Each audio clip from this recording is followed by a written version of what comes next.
that where that wolf is from? No, that's a fox, babe. That's what I meant. It's an orange wolf. What does a fox say? Ding, ding, ding, ding, ding, ding, ding, ding, ding, ding. That's really good. My cousin's. Hi guys, welcome back to my channel. Today I'm going to be doing another book review and I'm so excited because you guys know I have a passion for reading and yes, I like books a lot. So if you ever have a book recommendation, leave it down below in any video and I will definitely see it because every book or most books that I've read from your guys' suggestions I've really liked. So today's going to be a bit of a different book review because I don't actually have a whole lot of positive things to say about this book, but I'm still going to be reviewing it because I showed it in my Christmas haul and I wanted to sort of let you guys know how it went if you care, and even if you're here because you heard about this book because it has been quite popular and talked about, and it is Kate Atkinson's Life After Life. And I got this primarily because I saw it on the list of the best books of the year by the New York Times, and right before Christmas every year they kind of come up with this list of the best books, and this was in the top 10. I read it about 4 weeks after Christmas or so, and honestly this was not what I expected it to be at all, and I was so let down by it. I've said this before, I try to read books with happy endings because the sad endings make me sad. Holy moly. Alright then. Love you, Mom! Anyways, like I said, heard about this via New York Times. I generally like the books that they recommend too. That's why I was like,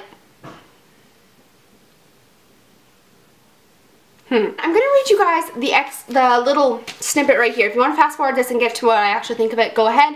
But I'm just gonna read it to you because this is why I was so confused by it and this is why I was so disappointed. So, on a cold and snowy night in 1910, Ursula Todd is born to an English banker and his wife. She dies before she can draw her first breath. On that same cold and snowy night, Ursula Todd is born, lets out a lusty wail, and embarks upon a life that will be, to say the least, unusual. For as she grows, she also dies, repeatedly, in a variety of ways, while the young century marches on towards a second catalytic world war. Does Ursula's apparently infinite number of lives give her the power to save the world from its destiny? And if she can, will she? Yes, I completely was so hyped up about that. I was like, oh my goodness, it's kind of like fantasy mixed with like fiction and all this stuff. It's gonna be so good. This was the most depressing book I probably read in a really long time. And so I'm gonna do a few spoilers, but I'll let you know when they're about to happen. So I honestly, when I first started reading it, I found it incredibly boring. And her continuous death scenes became obnoxious to me. Like, are you serious? You're gonna die again? Like, are you kidding me? Like, which is rude because when people die you should be like sad. But it became, for me, to the point where it was just annoying and I didn't even understand, like, what? Like, are you kidding me? The other part, I found it really hard to keep up with how old she was supposed to be, because one moment I felt like she was like 4 years old, but she was having thoughts that maybe someone who is 25 should be having, which that made me very confused. And then the next moment I know she's being abused by her husband. I was like, WTF? What just happened? So yes, there is abusive things that happen in this book that are really disturbing, and she does go into quite the detail. And I just felt like there was no light at the end of the tunnel. There was nothing that made me want to keep reading.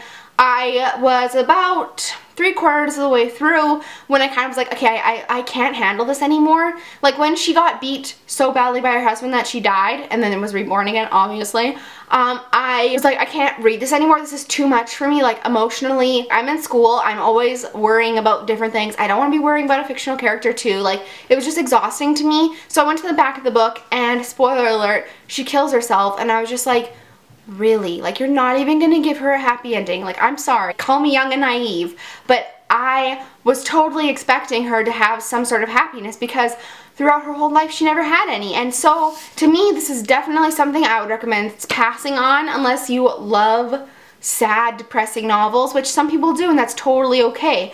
But I just wouldn't recommend this.